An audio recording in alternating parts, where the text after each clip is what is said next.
Good evening and welcome to Sunset News on this Monday evening. As always, we bring you news, community stories, economics, weather, and sports. I am Aina Koyo. In the news tonight, a lifeless body of a 40-year-old male was discovered early Sunday morning on the 22nd of December 2024, lying in a pool of blood on John Yaoto Street in Swakopmund's new industrial area. The body was discovered by two passersby around 2 and 3 who promptly reported the matter to the police. Investigations indicated that the victim sustained severe head injuries, suggesting he was likely hit by an unknown vehicle, while the driver fled the scene without offering assistance or reporting the incident. The deceased remains were transported to Swakopmund State Hospital mortuary and later transferred to Walfish Bay Police Mortuary for further examination. The deceased's identity was confirmed by his uncle. The police have launched an investigation under case number Swakopmund CR 551224. Charges are being pursued. Those include culpable homicide, reckless driving and/or negligent driving, failure to ascertain injuries and damages after an incident, and fleeing the scene of an accident. Anyone with information about the accident is urged to come forward to assist with the investigation. Now moving over to our next story, Lawrence Craver, who is 37, had high hopes when she was offered a position as a domestic worker at Namibian Embassy in the United States. The promise was enticing: a monthly salary of 54,000 Namibian dollars to work for Julia Imene Chanduru, then a senior Namibian diplomat in the United States. However, Craver says this dream quickly turned into a nightmare upon arriving in the U.S. in 2007. Craver claims she was subjected to harsh working conditions and unpaid, or rather paid a mere fraction of the promised salary, a 2,700 Namibian dollars per month. Now she is suing Imene Chandru, who is the country's ambassador to Switzerland, accusing her of forced labor and human trafficking. The diplomat has denied any wrongdoing. Craver filed a case in 2021 at the Maryland District Court in the U.S., which pushed Namibia's government to defend its top diplomat, Imene Chanduru, who in 2018 served as President-elect Netumbo Nandi-Ndaitwah's personal assistant and could be up for a senior position such as that of International Relations Minister in the next administration. But the allegations made by her former domestic workers could impact her political career. Craver claims she was subjected to involuntary servitude, forced labor, and unlawful passport possession while working as Imene Chandru's nanny in Washington between 2007 and 2011. At the time, Imene Chandru was serving as a Namibian diplomat in the U.S. Craver had sued Imene Chandru and her husband Simbarashe Chandru.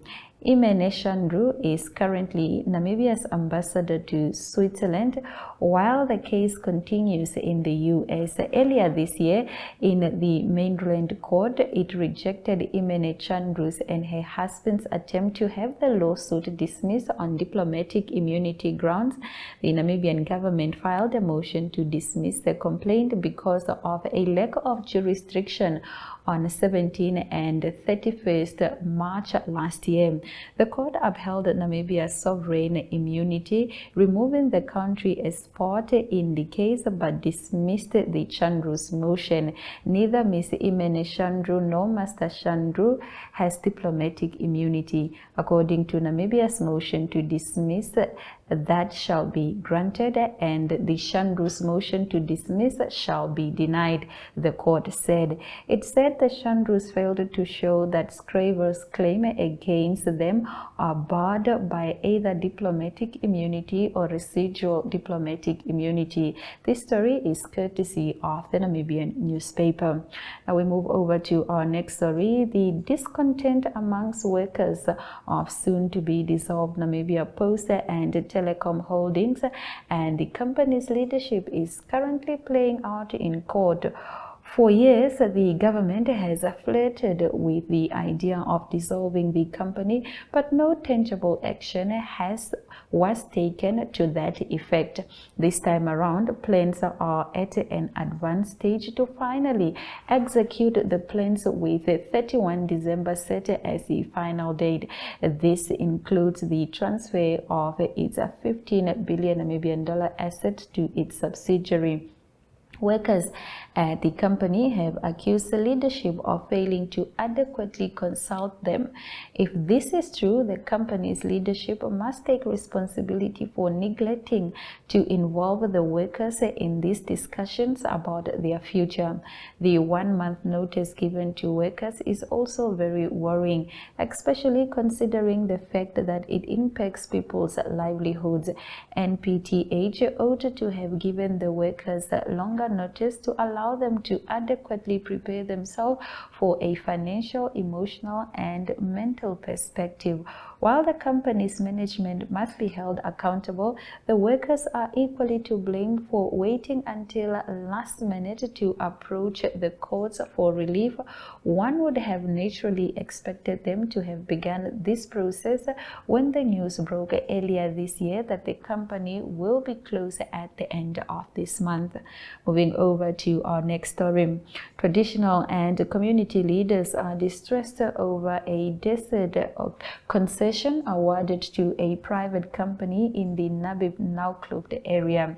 The Witbooi Traditional Authority and community leaders from Malta Hohe have launched a legal complaint on the matter.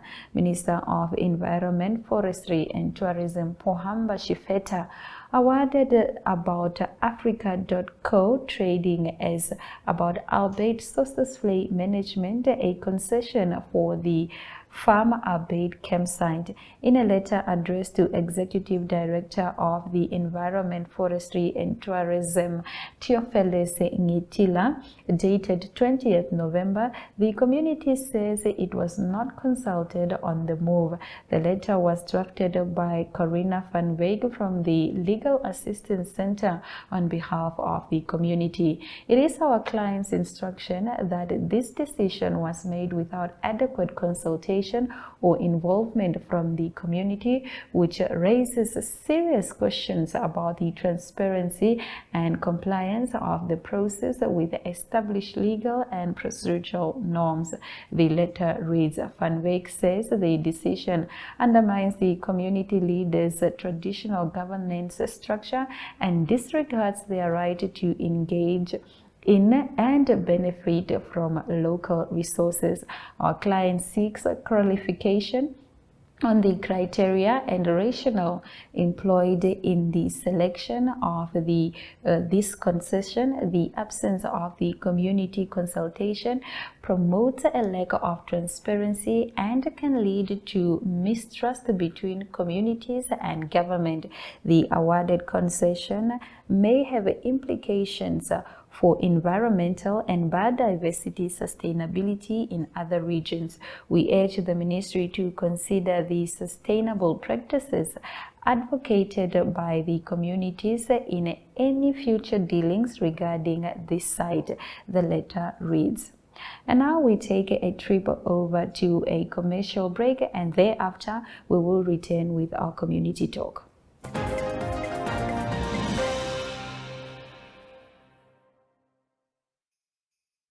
Santa has a festive surprise for you. Starting 2nd December, unwrap the magic of Christmas with our Advent calendar. Spot the Christmas globes in your favorite newspapers from Monday to Friday. Scan the QR code or WhatsApp #AdventCalendar24 to the Synergy chatbot. Find the Christmas globes on NTV.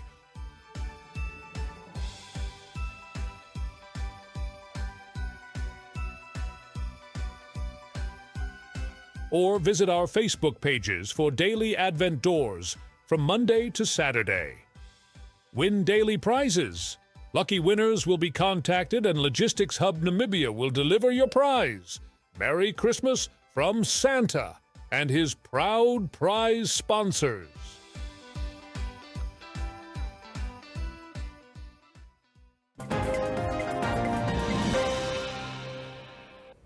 The Office of Walvis Bay Rural Councillor Florian Terako Donatus prepared 300 Christmas goodie packs to spread joy by blessing the children of Walvis Bay with these festive treats. Have a look. Good morning. Today we have a Christmas party for the kids. We have sent an announcement to say we are looking for kids or children from the age of 6 up to 14. We are targeting over 300 kids. Each one is going to receive a package like this one. It consists of a hot dog and a juice, a package of biscuits, chips, sweets, and some other goodies. So we hope we are going to manage. Because every time we only target elders but never targeted the kids. This year we decided we are going to divide our budget in half in such a way that half goes to the kids and half goes to the family that are will be not able to buy Christmas gifts, not gift but Christmas food for themselves. My name is Frida, my surname is Shimbaba. How I feel about my Christmas gift? I got this from Santa Claus and I'm very thankful for what he gave me. What I want to say is that we should all appreciate what we have. We shouldn't get angry for what others got. What you have is enough. Never get jealous of others and don't drink and drive. Let us be safe around the locations and cities. In our next community story, a City of Windhoek spokesperson says emergency services managed to contain a fire that broke out at the Grand Canyon Spur restaurant in the city center on Friday afternoon, and that no injuries caused by the blaze were reported. City of Windhoek spokesperson, Harold Akwenge, told the Namibian on Saturday that only the first floor of the restaurant was affected and fire extinguishers managed to prevent the fire from spreading to the ground floor of the building. The cause of the fire has not yet been established, Akwenge said. He also said the fire started between 1 and 3 p.m. And after the break, we return with economic news.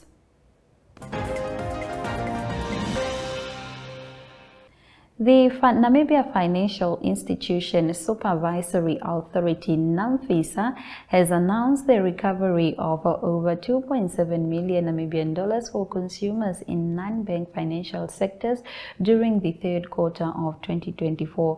NAMFISA Chief Executive Officer Kenneth Matomola highlighted the authority's commitment to resolving consumer complaints effectively while addressing systematic issues in the sector.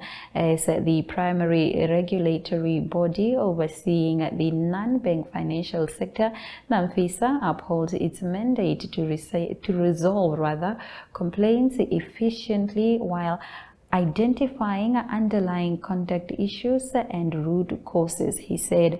The complaints predominantly stemmed from the long-term insurance, short-term insurance, and micro-lending sector. The most frequent grievances involved non-payment of funeral claims and repudiation of motor vehicles, accident, and property insurance claims. Notably, complaints from the micro-lending sector dropped significantly from 53 in the same period of 2023 to just 11 in 2024, signaling an improvement in consumer relations within the industry. And now let's have a look at our economic indicators. The Namibian dollar trades for 22 Namibian dollars 92 cents to 1 British pound, 19 Namibian dollars 9 cents to 1 euro, 18 Namibian dollars 9 cents to 1 US dollars, and 2 Namibian dollars 50 cents get you 1 Chinese yuan. All commodities have gone up in price, with gold increasing at 1.15%, platinum 0.86%, copper 0.46%, Brent crude oil 0.47%. After the break, we return with our international news stories, where 2 men in Zambia are being accused of witchcraft. 2 men have been arrested in Zambia accused of being witch doctors who have been tasked with trying to bewitch the president. The police said they had arrested Justin Mobalis Kandude and Leonard Firi in the capital Lusaka.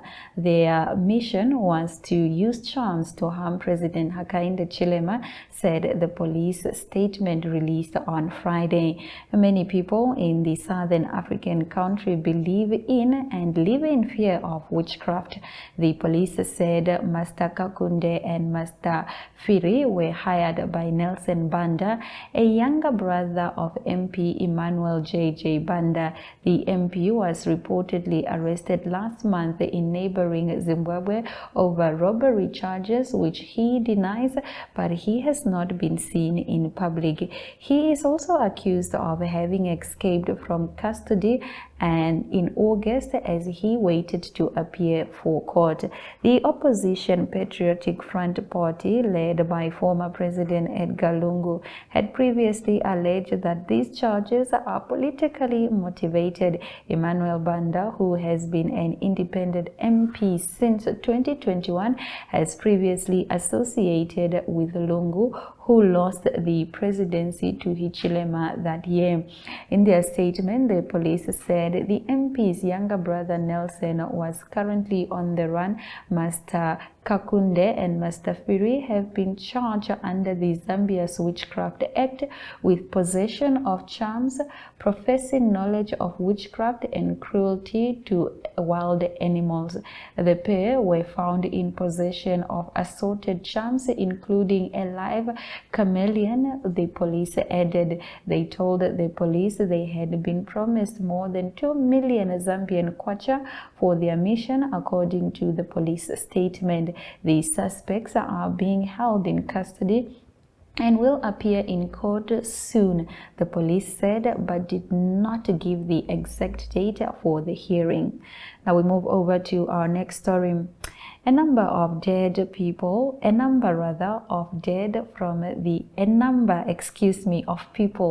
died in a crowd crash at the southeast town of Okija in Nigeria, and that death toll has risen to 22, and this is according to the police.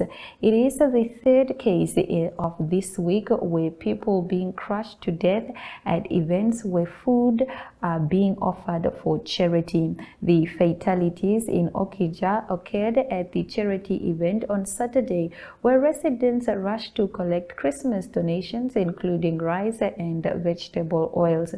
The same day, a similar tragedy at the Catholic Church in the capital city Abuja killed 10 people, while 35 children died during a carnival event on Wednesday in the city of Abadan.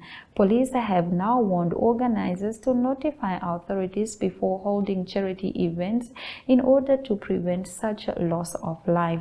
Toyin Abdul Kadri, who witnessed the crash at the Holy Trinity Catholic Church in Abuja, told the AFP news agency the attendees forced the gates and forced themselves into the door. The event involved vulnerable and elderly individuals, and 4 children were killed, the police said. In a social media post about the crashes, Amnesty International Nigeria wrote, President Bola Tinubu's government must urgently prioritize addressing widespread hunger, higher unemployment, and the rapidly failing standards of the living. Food and transportation costs have more than tripled in Nigeria in the last 18 months. The global bout of inflation has exacerbated by some of the policies of the government designed to strengthen the economy in long term, such as ending a full subsidy. In a statement on the deadly crashes, President Bola Tinubu said, "In a season of joy and celebration, we grieve fellow citizens mourning the painful losses of their loved ones. Our prayers of divine comfort and healing are with them." And now let's have a look at the weather predictions. Katima Mulilo and Tsumeba can expect a minimum of 19 degrees. That also includes Enana, while Khobabes comes slightly lower with 18 degrees.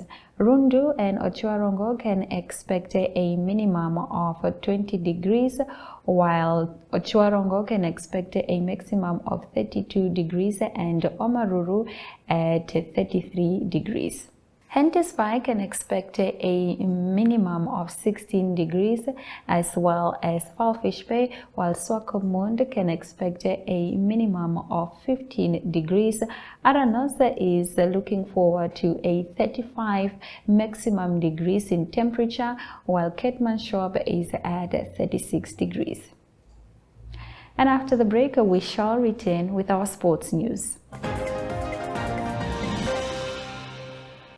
In sports tonight, Gareth Southgate has revealed on BBC Radio 4's Desert Island Disc that he made the decision to leave his job as England manager before the end of Euro 2024. The 54-year-old, who was a guest on the latest episode of the longest-running program, chose Adele's "Someone Like You" as one of the 8 songs he would take with him if cast away to Desert Island, explaining to presenter Lauren Levine that he kept playing it towards the end of the last Euro because I knew I was going to be leaving. Southgate resigned as the manager in July, 2 days after England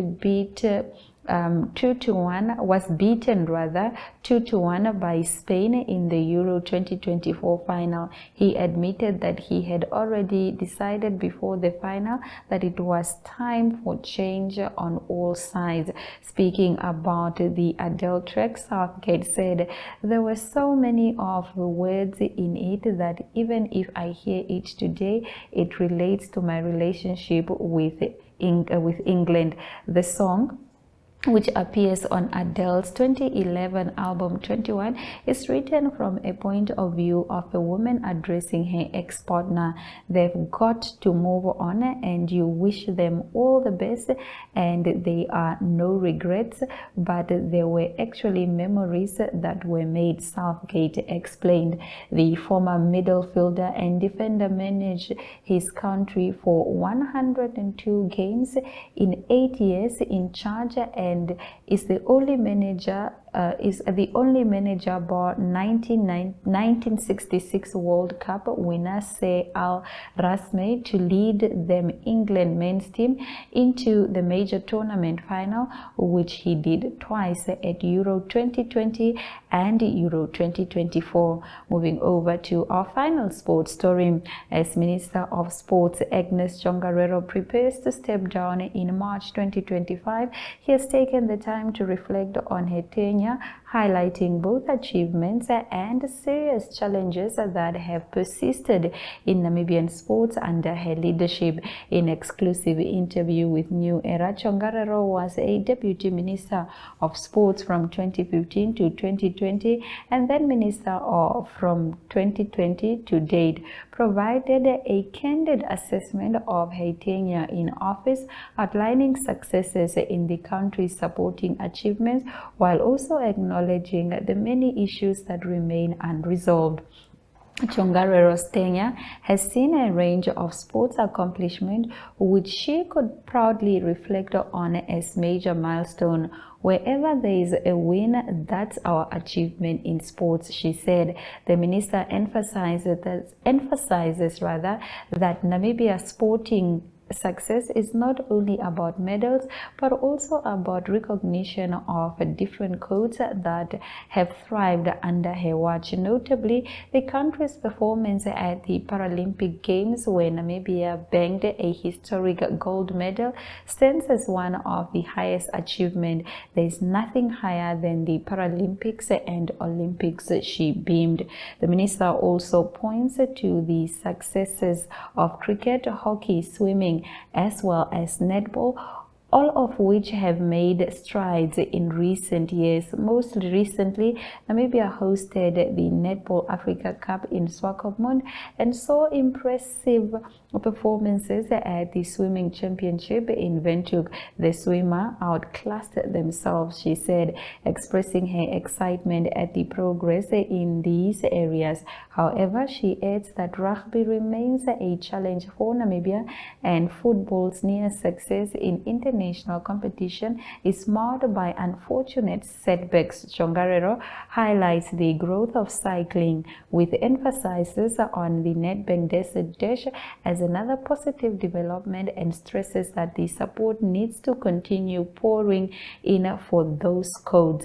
However, she points out the urgent need for better infrastructure and the establishment of community sports program, lamenting that many people across the country are not engaged in sport simply because there is no avenue for them to do so. And with that, we've come to the end of tonight's broadcast.